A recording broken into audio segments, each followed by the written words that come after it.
895 AD का समय है। नॉर्थ अटलांटिक में राजा ओरवंदेल और उसका नाजायज भाई फ्योल्निर अपने राज्य वापस लौट रहे हैं, अपने साथ भर सारा धन दौलत से भरे संदूक लेकर जो उन्होंने विदेशी विजय से हासिल किए हैं। ओरवंदेल अपनी पत्नी गुद्रून और अपने बेटे अमलेत से मिलता है, जिसे एक खास हार उपहार में मिलता है जो ओरवंदेल ने एक मारे गए राजकुमार से छीना था। फ्योल्निर भी अपने छोटे बेटे थोरिर से मिलता है, लेकिन उसका मूड जल्दी ही खराब हो जाता है जब राज्य के विदूषक हाइमेर उसका मजाक उड़ाता है। भोज के बाद ओरवंदेल गुद्रून के साथ कुछ वक्त बिताता है और उससे अपनी चोट दिखाता है। गुद्रून चिंतित होती है, पर ओरवंदेल उसे समझाता है कि अभी वो ठीक है, क्योंकि उसका इरादा एक कमजोर व्यक्ति की तरह मरने का नहीं है। वो युद्ध में सम्मान के साथ मरना चाहता है, लेकिन वो मानती है कि उसे एमलेट को तैयार करना चाहिए अगर कुछ बुरा हो जाए। उसी रात ओरवंदेल एमलेट को अपने साथ मंदिर ले जाता है ताकि लड़का एक आध्यात्मिक विधि के जरिए अपना मंत्रित संस्कार पूरा कर सके, जो हाइमेर की देखरेख में होता है। पिता और बेटा अपने अंदर के भेड़िए को जगाते हैं और एमलेट को कबीला का ज्ञान दिया जाता है, जिसके लिए उसे कसम खानी पड़ती है कि वो हमेशा इज्जत से जिएगा और अगर उसका पिता दुश्मन के हाथ मारे जाए तो उसका बदला लेगा। हाइमेर जो पीने का रस एमलेट को देता है, उससे एमलेट को भ्रम हेलुसिनेशंस होने लगते हैं, और जब वो अपने पिता के घाव को छूता है तो उसे अपने पूरे वंश का दर्शन होता है। सुबह के वक्त दोनों मंदिर से बाहर निकलते हैं और उन पर एक टोली का हमला होता है जो घोड़ों पर चढ़कर आते हैं और उन्होंने चेहरे छुपा रखे हैं। एमलेट मदद करना चाहता है, लेकिन ओरवंदेल उसे भागने के लिए कहता है और एमलेट एक पत्थर के पीछे छिप जाता है, जहां से वो देखता है कि कैसे उसके पिता पर कई तीरों से वार किया जाता है। तभी ग्रुप का नेता अपना मुखौटा हटाता है और पता चलता है कि वो फ्योल्निर है, जो अपने भाई का कत्ल करके खुद राजा बनने जा रहा है। उसके बाद वो अपने सैनिकों को एमलेट को ढूंढने के लिए भेजता है, लेकिन एमलेट जंगल के अंदर और गहरा भाग जाता है। अचानक उसका सामना फिनर से होता है, पर एमलेट एक छुरी से उसका नाक काट देता है और उसे धक्का देकर भाग जाता है। थोड़ी देर बाद एमलेट वापस अपने गांव पहुंचता है, जहां सैनिक उन लोगों को मार रहे हैं जो अब भी ओरवंदेल का समर्थन करते हैं, और फ्योल्निर गुद्रून को जबरदस्ती उठा रहा होता है। फिनर यह नहीं मान सकता कि वो एक बच्चे से हार गया, इसलिए वो फ्योल्निर से झूठ बोलता है कि एमलेट मर चुका है और उसका शरीर समुद्र में डाल दिया गया। ये सब देखकर एमलेट समुद्र के किनारे जाता है और एक नौका बोट चुरा लेता है, ये प्रतिज्ञा करते हुए कि एक दिन वो अपने पिता का बदला लेगा और अपनी माँ को बचाएगा। कई साल बीत जाते हैं और अब एमलेट एक जवान हो चुका है, जो रूस के देश में एक भेड़िए जैसे लड़ाकू के रूप में वाइकिंग्स के एक कबीले के साथ रहता है। उसने अपनी राजकुमार की जिंदगी को छोड़ दिया है और अब एक भयावह योद्धा बन गया है, जो अपनी टीम के साथ गांव पर हमला करता है, उनके सैनिकों को मार गिराता है और महिलाओं को बंदी बनाता है और नौजवान लड़कों को गुलाम बनाकर बेचने के लिए इकट्ठा करता है। गार्दारिकी के हमले के बाद एमलेट उत्सव से अलग होकर चलने के लिए निकलता है और रास्ते में उसे एक मंदिर मिलता है, जहां एक दृष्टा सीरेस बैठी होती है। ये दृष्टा एमलेट को उसकी प्रतिज्ञा याद दिलाती है और भविष्यवाणी करती है कि वो जीतेगा, लेकिन इसके लिए उसे उत्तर के उस क्षेत्र में जाना पड़ेगा जहां फ्योल्निर अब रहता है। उसे एक सियारिन विक्सिन का पीछा करना होगा ताकि वो एक विशेष तलवार ढूंढ सके जो उसके क्रोध के बराबर हो। दृष्टा कहती है कि वो उसकी मदद इसीलिए कर रही है क्योंकि उसका रास्ता एक कन्या राजा मेडन किंग के साथ जुड़ा है। अगली सुबह एमलेट सुनता है कि जो गुलाम उन्होंने पकड़े हैं उन्हें आइसलैंड भेजा जा रहा है फ्योल्निर के लिए काम करने। ये सुनकर वो अपने अंकल के बारे में कुछ जानकारी इकट्ठा करता है। पता चलता है कि फ्योल्निर नॉर्वे के राजा के हाथों अपना राज्य खोने के बाद अब एक छोटी जगह में छुप गया है, मतलब उसने अपने भाई का कत्ल बेकार ही किया। उस वक्त एमलेट एक कौवा देखता है और याद करता है कि उसके पिता को रेवन किंग कहा जाता था, इसलिए वो इसे एक संकेत मानने लगता है। एमलेट एक योजना बनाता है। वो अपने बालों को काट लेता है, अपना हार छुपा देता है, एक मरे हुए शरीर से अलग कपड़े चुराता है और अपनी छाती पर दास स्लेव का निशान बनाता है। फिर वो उस जहाज पर छिपकर चढ़ जाता है जो गुलामों को आइसलैंड ले जा रही है। वहां उसकी मुलाकात ओल्गा से होती है, जो कहती है कि वो एक जादूगरनी है। उसे पता होता है कि एमलेथ असल में नॉर्थमैन है, लेकिन फिर भी वो उसका अच्छा व्यवहार करती है और रात को उसका साथ देती है जब उसके सपने उसका पीछा करते हैं।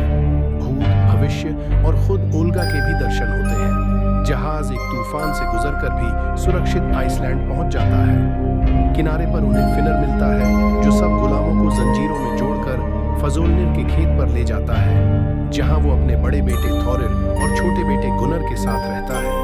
फ्योल्निर इन कमजोर गुलामों को देखकर प्रसन्न नहीं होता और उन्हें वापस भेजना चाहता है, लेकिन एमलेथ अपनी ताकत दिखाने के लिए अपने पास वाले आदमी को जोर से मार देता है और एक झूठा नाम बताता है।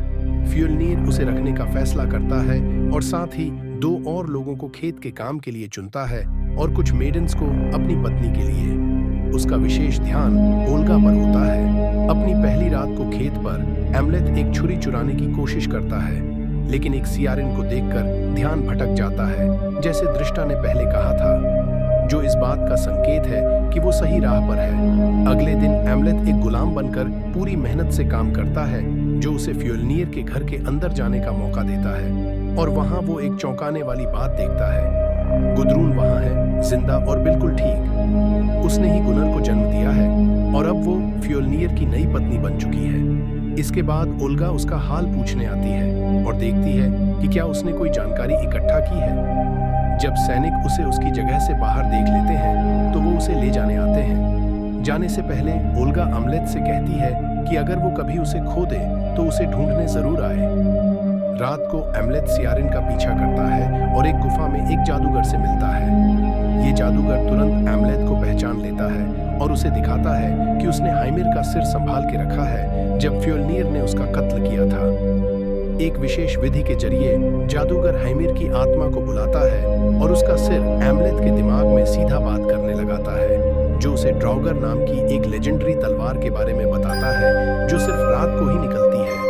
उस तलवार को पाने के लिए एमलेथ को तलवार के असली मालिक माउंट ड्वेलर के पास जाना होगा और उससे चांदनी पर भरोसा करना होगा। जादूगर एमलेथ को एक आखिरी भविष्यवाणी भी देता है। एक दिन उसे अपने परिवार के लिए दयालु रहना पड़ेगा या अपने शत्रुओं से नफरत करनी होगी, इनमें से एक चुनना पड़ेगा। इसके बाद एमलेथ एक छोटी पहाड़ी के अंदर जाता है और वहां एक मरे हुए शरीर को देखता है जो तलवार अपनी गोद में रखकर बैठा होता है। जैसे ही एमलेथ तलवार को हाथ लगाता है वो मरा उठ जाता है और एमलेथ पर हमला कर देता है। एमलेथ अपने आसपास की चीजों से अपनी रक्षा करने की कोशिश करता है, पर जब मरा चांदनी के नीचे आता है जो गुफा के दरवाजे से अंदर आ रही होती है, एमलेथ को जादूगर के शब्दों की याद आती है और वो उस मरे को चांदनी की रोशनी में धक्का दे देता है।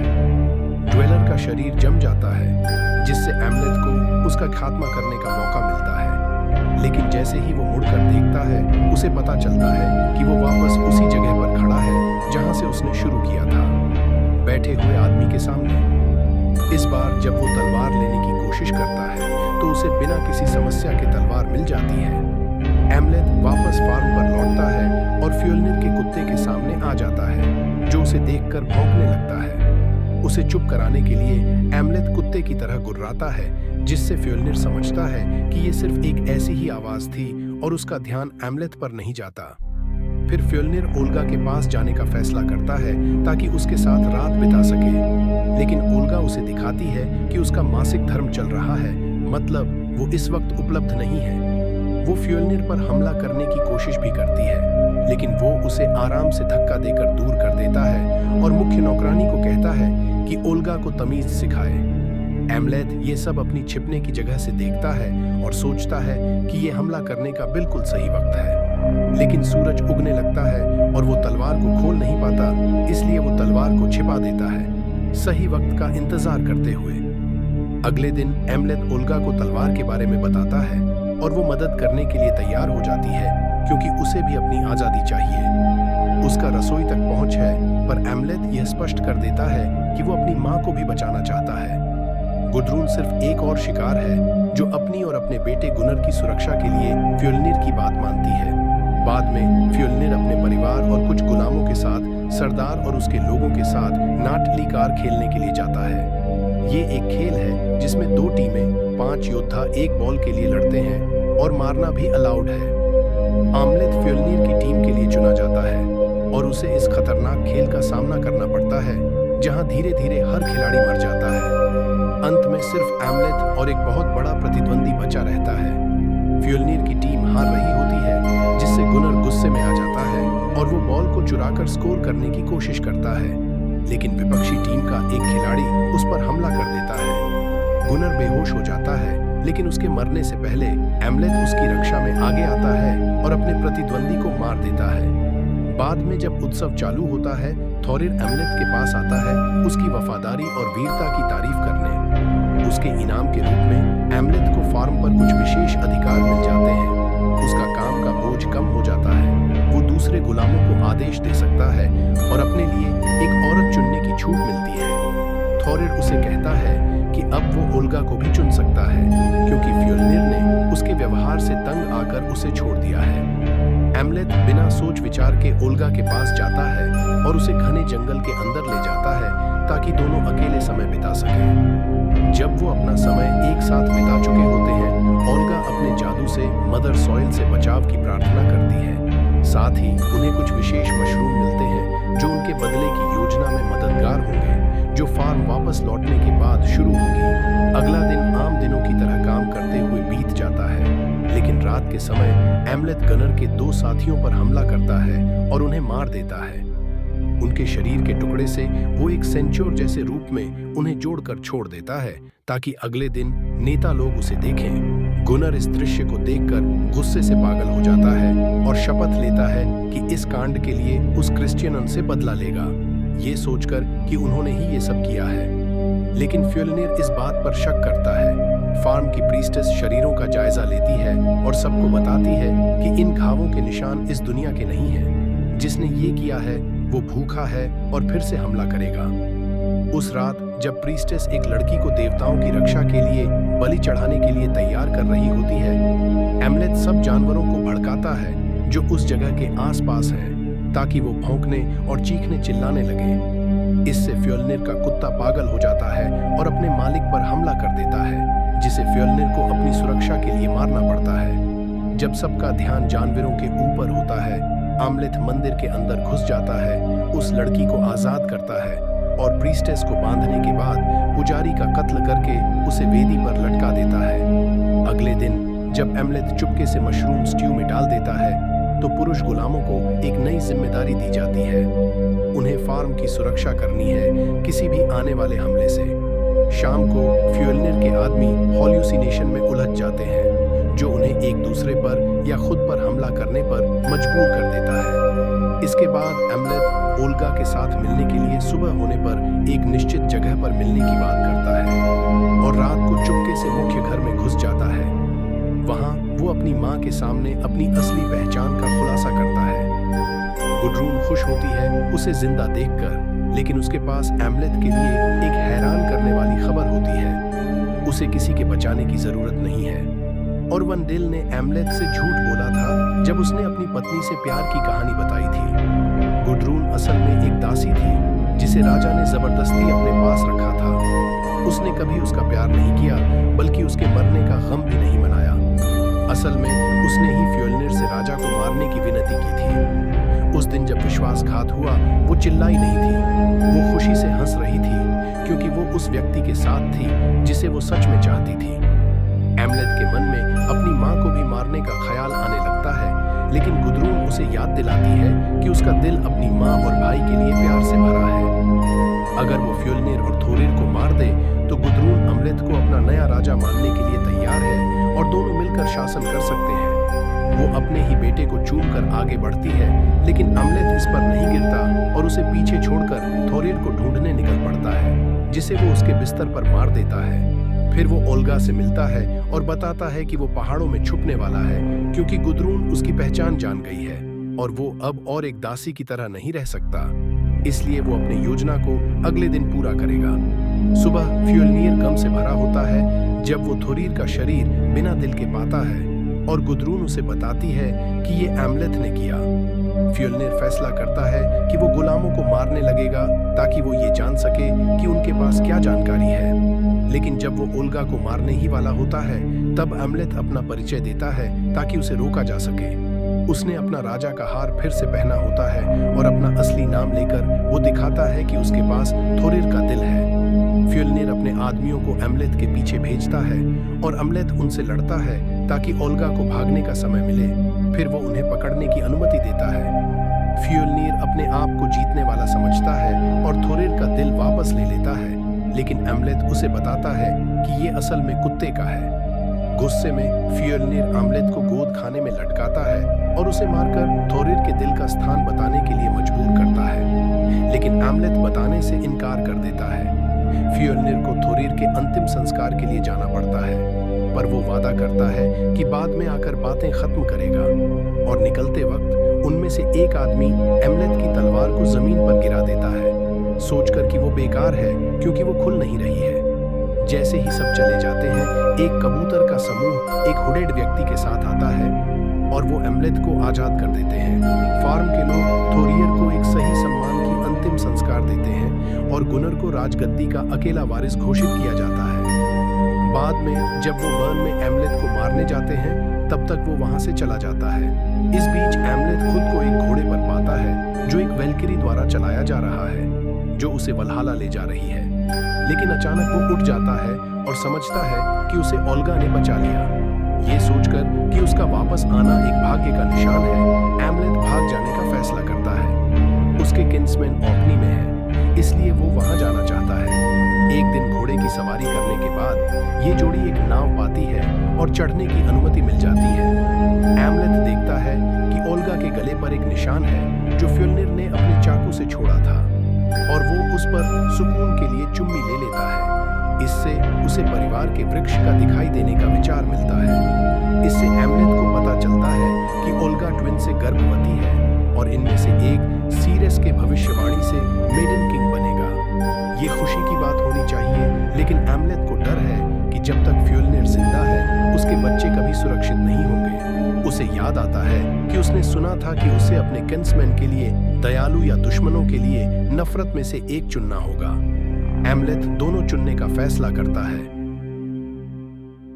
ओल्गा की रिक्वेस्ट को इग्नोर करते हुए वो उसे अपना राजा का हार देता है ताकि वो अपना भविष्य सुरक्षित कर सके, और शिप से कूद जाता है। जब अम्लेथ किनारे की तरफ तैरता है, ओल्गा हवा के आत्माओं को नाव की यात्रा को सुरक्षित करने के लिए बुलाती है। जब रात होती है, अम्लेथ फार्म में वापस घुस जाता है और सारे योद्धाओं को मारना शुरू करता है। फिनर को धीरे से मारने में अलग से सुख लेता है। सब औरतों को आजाद करने के बाद अम्लेथ मुख्य घर में घुस जाता है और गुद्रून उस पर हमला करती है, जो फ्योल्निर द्वारा उसे रक्षा के लिए दिया गया तलवार उठाकर। लेकिन उसे योद्धा की ट्रेनिंग नहीं होती और अम्लेथ के लिए उसे दिल के बीच तलवार से मारना बहुत आसान होता है। उस समय गुनर आता है और अम्लेथ के पीठ पर चढ़कर उसे कुछ बार चाकू से मारने की कोशिश करता है, लेकिन अम्लेथ उसे भगा देता है और जल्दी से उसे भी मार देता है।